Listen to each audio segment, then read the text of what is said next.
Hey man, that's going to be Coach Arcadia for you here, but we're going to jump into the land of Donna once again, seeing if NIP Flash can go ahead and narrow down the series, get it to a 1-for-1. We'd love to see these 5 games of these Titans from their regions clash it out. Again, the first time that one of these teams will make it to the grand final here for the MSC 2024. And looking at this too, I'm glad to see Alpha come to play, man. You know, it's funny because I have you on desk here with me, and I know you've shared your sentiments about Alpha. But in the hands of Hades, hey, maybe he can make it work. Honestly, Alpha has had some good runs. He's also had some very bad runs. He's kind of on the 50-50 right now. I didn't pay attention to what the win rate was, but I think we've seen some teams playing very well, and we've seen some teams playing very bad. So we'll see how he works out here. Yeah, and part of that, Trex, is actually the fact that you get this great advantage early on, but wow, actually, so guys, is he going to push this? Okay, he's not.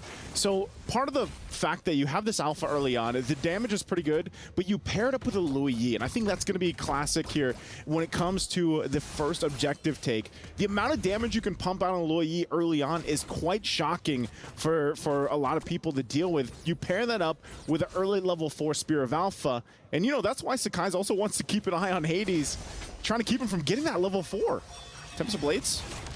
Both able to hit the level 4 though cleanly, still at an even jungle rate. Turtle's going to be up in 20 seconds. Both teams poking, putting the feelers out, but nothing too major yet. Okay, here's the question for you. You haven't seen Bruno too much, maybe a couple times throughout the knockout stage. You think it's going to work here for Vanix this time? Because let's be honest, he struggled in the previous game. He definitely struggled in the previous game, but there was some reasons for that. I think this time there's possibilities for him. We do have some big crit damage there, a little less shred, and because there's a few more squishies, there's some targets he can get down onto. There's possibilities for him to pop off, but again, a lot of that comes to how the team is going to play around it.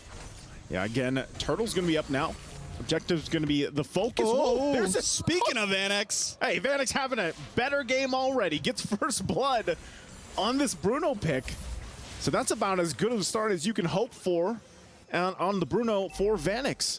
So great start. Innocent does go down. It's not often you see that where, you know, some miscalculations from Innocent. And you know the Claude takes a lot longer to build up. Bruno, traditionally, maybe 2 items. Good diversion play too here. Beautiful diversion play. They're going to lock on to Sekai's. The Sky Prince pops. That Tempest of Blades is able to just get away with the Finch Poise, but they got the orange buff, and either way, that is a dub for NIP, but now they're on the run. Innocent with a Blazing Duet, able to connect onto both. Sekai's trying to maybe think about the pop-in, think about the engage. They decide to back off, though. Ignore the turtle for now. Let's just duke it out. Let's just fight, they say. But now with that, you know, losing that orange buff isn't going to be anything too crazy for Sakai's. He does have his purple at least, and they might make their way for this turtle now. They're going to go ahead and focus out JPL so he can't get that setup he's looking for. Still has the wild charge and the flicker. So this is going to be a little bit of a crucial moment for both these teams. Real quick, too, no first items locked in just yet. Still on the way there. Couple level 2 boots also locked in for some of the roamers, the XP laners. Fury Hammer, though, for Diablo could be enough damage to pump out a possible kill early on. Remember, too, he's got that Petrify. So on the flip side, both XP laners, top side again. They're going at it. They're going at it, man. Blow for blow. Lane, yeah. But they're going to start up the turtle finally. Again, keep an eye on both XP laners as they approach this, utilizing the Petrifies if they can. Cram waits patiently. I'm offended. Locks on to Hades. Sakai's looking for the backside, trying to lock onto one, but he gets petrified, knocked off the wall. Tempest of Blades does come down, able to get the kill onto Hades there. That's 1 down and a turtle. Sakai's able to secure it. SRG coming out on top in the fight. Man, the timing here. I'm not sure if they're going to actually be able to force JPL down. They might want to. Diablo may be able to help out, but Humes doesn't want to give it up. He's at least going to zone him away, and that's going to help out Cram here. SRG don't force it. Man, going back again to that turtle fight, great timing from Cram to use that dragon form that he lands the Petrify. They have enough CC to even just go ahead and handle Hades and then get the objective. So timings on the initiation. Here we go. We're going to look at the STC replay. This is what I'm talking about. Cram goes in, finds 2 targets, throws him in. Even JPL uses the wild charge, but flickers out unfortunately, they can't get that kill, but they get everything else they wanted for SRG. Yeah, they're going to have to start thinking about this Ling, man. Sakai's is a problem. And they don't have an answer, but Curtizi looking for the diversion once again, just like last time, except this time it's a different Creek camp. Innocent, though, onto him, pops a BMI. Looking for the dash over to Spear of Alpha connects. Innocent able to BMI away. Tempest of Blades comes down, knocks up Hades. Looking for the next target. Curtizi trying to run, trying to get away. But Sakai's won't let it happen today.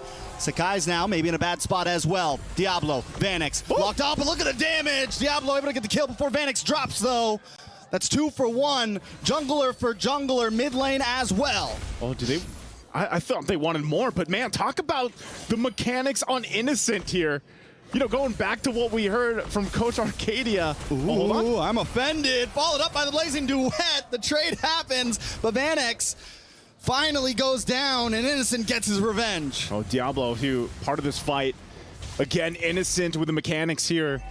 Just great escape earlier on with the BMI, the way that he even used it to go ahead and spawn out that bush, that diversion play. So he'll be fine for now. Continue to farm up and just already makes up for, you know, that first blood that went over to Vanix earlier on. And now they find themselves with the second turtle up too. So, you know, these minor things for SRG gives them a very small lead ahead.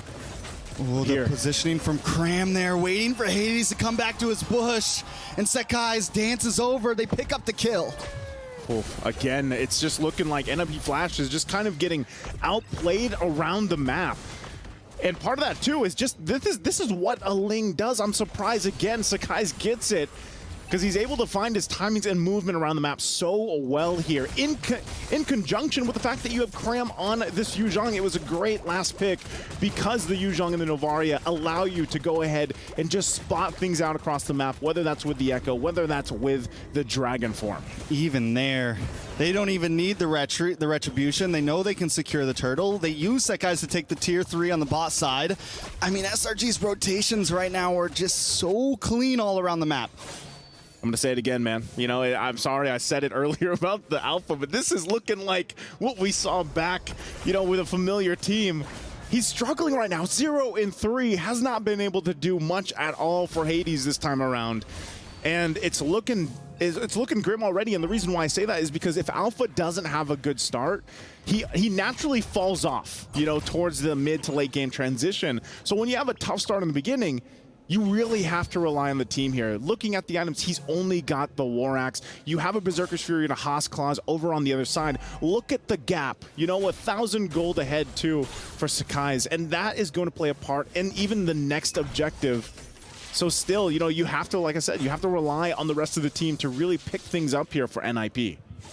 All right, so NIP. Oh, nice wild charge. Trying to pick things up like you said, but the damage comes in from Nooms. Big I'm offended. Pulse 2 into the Blazing Duet. And now JPL in a little bit of trouble, but Sakai's the Sky. Rains down upon him, but Sakai still goes down. Diablo able to get the kill. It's 4 for 1. NIP in trouble. That's a trade you're going to take any day. A 4 for 1 trade. And still, Cram going to go ahead and battle it out with Diablo here. He gets taken down. Skypiercer's going to go ahead and proc too. So Diablo gets one, but man, talk about an exchange from SRG. Not sure if Diablo can do much more other than clear the lane. Looks like, again, a diversion's going to be used to just get in position, but they're 15 seconds away from the Lord here. 15 seconds from a big push from either team. Most likely SRG will have positioning over it. We've seen possibilities from NIP, but even when they get the big knockup, even when they're able to make a play happen, SRG responds so well. And Humes, Vanix taken down as well. He got his 1v1 back-to-back now. Innocent for Vanix, back and forth. Innocent, a beast himself. I mean, he got the one down earlier on, then is now 4-1. Diablo, though.